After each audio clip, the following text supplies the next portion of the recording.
Happy day to you, and I mean that with every sense of the word and purpose. This is Morning Spring on Western Spring Television. Greeting you today, this Monday, 25th of the month of November, year 2024. Happy New Week, happy day, happy Monday. The last time we were on this program, we showed you, God willing, we'll be back. And we are here. Thank God for His mercies. Femi Ojo is my name, and I'm very much excited. In fact, we are excited because it's a wonderful week for us as well. Celebration from last week, overlapping to this week here at Western Spring Television and also our sister station at Rave 91.7 FM is anniversary week. But being that as it may, we will do what we do here, informing, educating, bringing you conversations that has to do with the development of this great nation, reading from the papers, and of course, having those conversations. Evelyn is here. Good morning. Good morning, Femi. How are you doing Happy today? Monday to you. Very well. Happy Happy Monday. New Week. Yeah. Welcome, people. It's Christmas in November, 25th of November. It is 2024. We are grateful to God for life.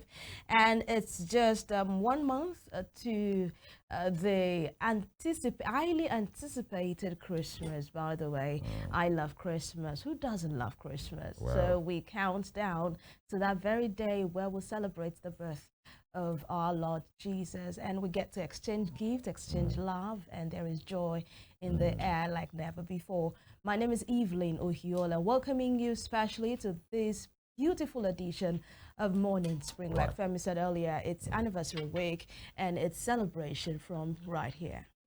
Exactly. And of course, the papers are in because that's our first point of call today. You don't want to miss any part of this program. Either you're watching us on channel 190 Star Times DTT, or you're watching, online on our YouTube channel at Western Spring TV, or our various social media handles on Instagram, X, and even on Facebook. We say welcome. Good morning.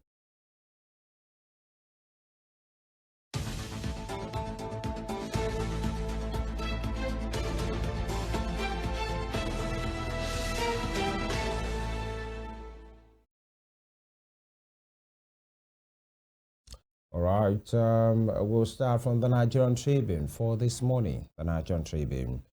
PDP chair, fresh plot to retain Damagum beyond 2025 unfolds. Okay, that one man, that his name has been resounding over and over, especially in the political space, talking about the main opposition party, the PDP. The Nigerian Tribune has that.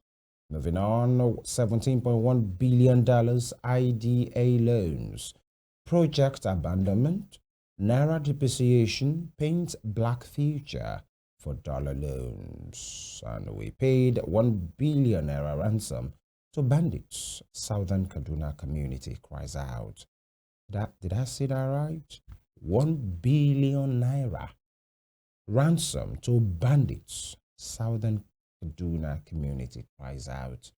And you know what happens to the pockets of the people that has come out with all the trauma, with uncertainty, just because there is a security loss, just because some persons are hell-bent on, inflicting terror, pains on people for their own gains, for whatever ideology they are preaching, which is absolutely, basically criminality.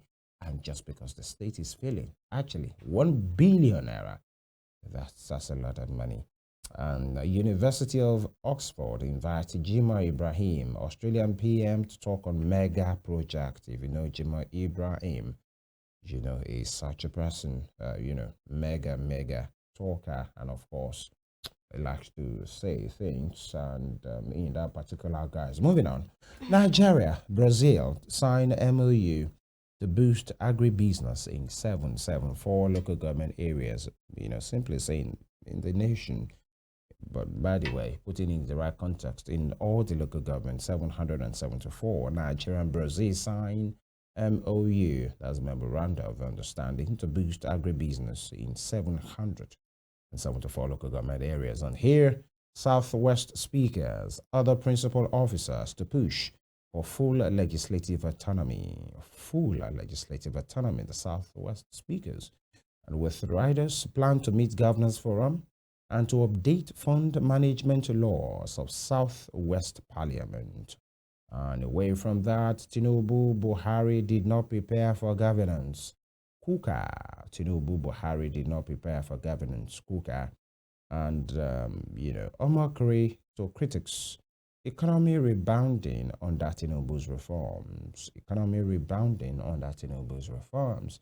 Many persons will say, we tell Rena Omakri, if actually you believe in the testimony you are sharing, maybe you should relocate and come back here, to really show that, yes, things are working and he's rebounding. You can stay in London, but then he's a Nigerian. And he has the right to speak his mind, and others too have a right to speak their mind. Now, Clark to Kekereekun. Buhari's removal of Onoye, a dent on Nigeria's democratic record. Clark to Kekereekun, that's the CGN.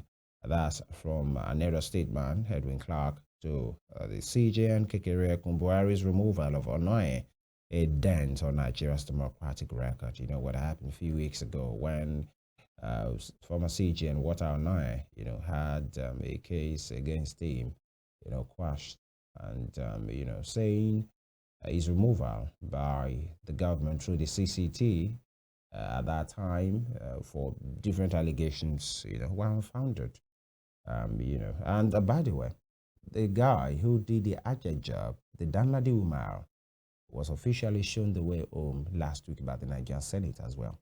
Maybe what comes around goes around.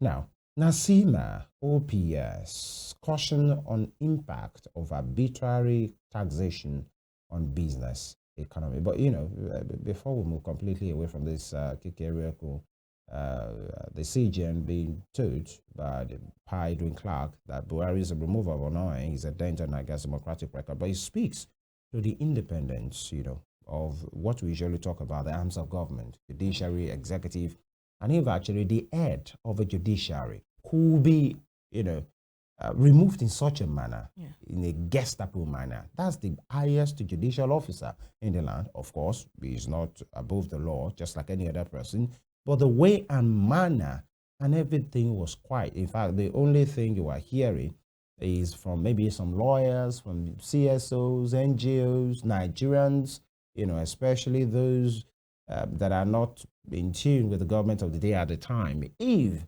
such a person will be removed without following the due process, so what speaks to the system that everybody's clamoring that we should have?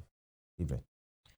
Yeah, that's Working true, system. Femi. And Chief Justice Kekereekun has always said that she's in there to restructure the judiciary and also ensure that that independence is returned to the judicial sector. Although people have faulted our claims because they believe that she also, at one point or the other in our career, had made some wrong choices or made some wrong judgment. Remember that Imo judgment in which she was key to delivering. But it doesn't take away the fact that whether we have done badly in the past, we can still that is why we have the present for us to change things so that the future can be better.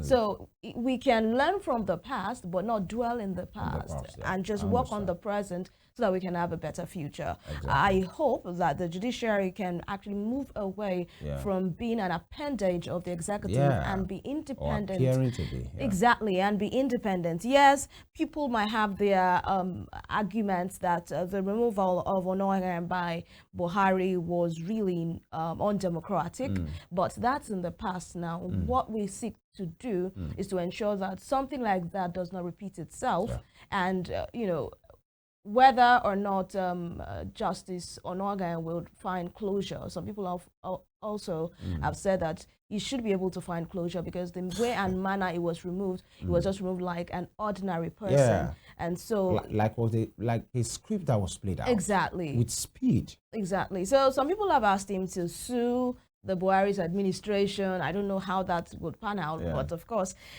I am for, let us just work on what we have now so that we do not have a repeat of that in the future. Exactly. Let the judiciary put its foot on the ground and show, that they are really the hope, especially the courts, the hope of the common man, the last hope of the common man. Here, listen to this. FCTA releases list of C of O debtors in Abuja. Evelyn, if you have properties in Abuja, make sure you're not OE, because you know the man in charge of the Abuja. C of O if you have OE. Yeah. Okay. And lastly, Dangote Refinery reduces petrol price from 990 naira to 970 naira for marketers. All right, whatever that means. That'll be all from the Nigerian Tribune. All right, from the Nigerian Tribune this morning, we head on to the Punch newspaper. Reps may clash over Tinubu's $2.2 billion fresh loan on Tuesday. With double riders, loan is an extra burden on government. Nigerians Minority Caucus warns, we will approve loan and ensure it is not diverted. This is according to the deputy spokesman. Remember that the Senate has already actually approved this, so it's just left for the House of Representatives to do same. So are they going to follow the footstep of the senators, or there's going to be a difference with what they are going to do? By the way, the loan is actually to execute some capital projects in this 2024 budget. So it's just for the execute, and if the budget has been approved, definitely you know that the projects or the budgets would have to be funded in one way or the other, majorly with loans, and it was put there during the budget. So if we did not raise eyebrows during when the budget was presented, I wonder what the House of Representatives wants to do with clashing right now. It's true, it's not for the 2025 budget, it's for the 2024 budget, which is coming to a close very soon, December. Away from that, PDP governors, 24 states chairman plotting to keep Damagum. This is coming from Reps. And police hurt Ogun woman for dumping, I take that back. Police hunt Ogun woman for dumping child outside clinic.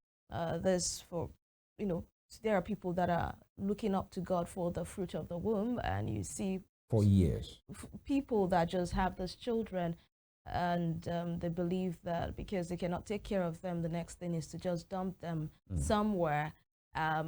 It's either of two things, either for them to be hurt or die, or for someone else to pick them up, because you never can tell what happens to these children. You may say that they are going to be picked up by someone else, and they eventually get hurt is unfair or die. It's unfair on the child. If you cannot nurture a child, if you cannot face or chest the responsibility of grooming and nurturing a child, then you know what they say, zip up, or you use protection, or button up.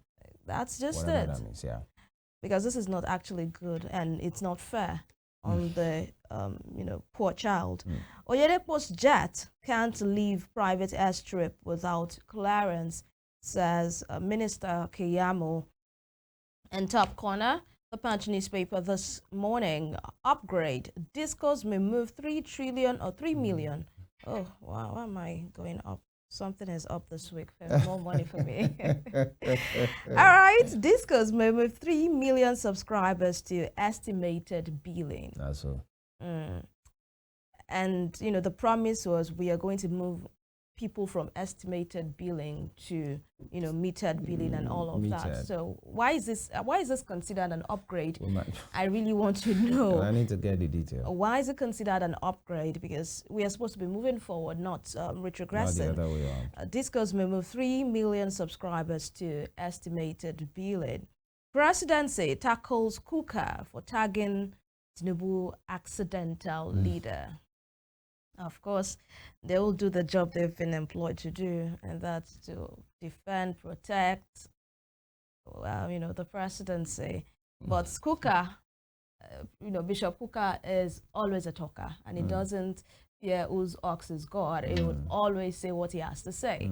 And, in that particular statement, it was not only Tinubu that said was an accidental leader. He made mention of past administrators too and called them they were not ready and said they were not ready to be presidents. They just wanted that title. They just wanted the office, and they were not responsible for the responsibilities attached to that office. And interest rate hike likely again as MPC meets today. It seems for every MPC meeting, people should look forward to a raise in the interest rate because this is getting alarming for me. I do not know what Mr. Cardoso is doing, Femi. I have no idea. I have spoken to economists to help me understand, what Mr. Cardoso is saying that probably I'm not saying. I'm not an economist, so but they too seem not to understand what Mr. Cardoso is saying. They don't know what the bigger picture he has in mind, because they say the continual increase of the interest rate will not do the economy any good. But he thinks, or he knows, or he probably believes that a hike in interest rate from time to time will help stabilize inflation. But over this few months, 1 year, more than 1 year now, we really have not seen that drop in inflation rate. Inflation rate is about 33% as of October 2024. And people are asking, what is Mr. Cardoso doing? And I join my voice to ask too, what is Mr. Cardoso? Mr. Cardoso, what are you doing? Help us understand what you're doing. Lastly, from the Punch newspaper this morning, Tinubu may present budget this week. This is according to the Senate. That will be all from the Punch newspaper this morning. And of course, that will be it this morning because we have quite a long way to go. And it's about the rule of law. It's about doing things rightly. It's about what is coming from our court. It's about power tussle. And it's about the people. Actually, the government of the people, for the people, by the people. Better still, the government of the people, by the people, and for the people. Is that what it is right now? You don't want to miss any part of today's program. I saw it earlier. It's a bumper one. Stay with us. It's Morning Spring on Western Spring Television. Good evening. Oh no.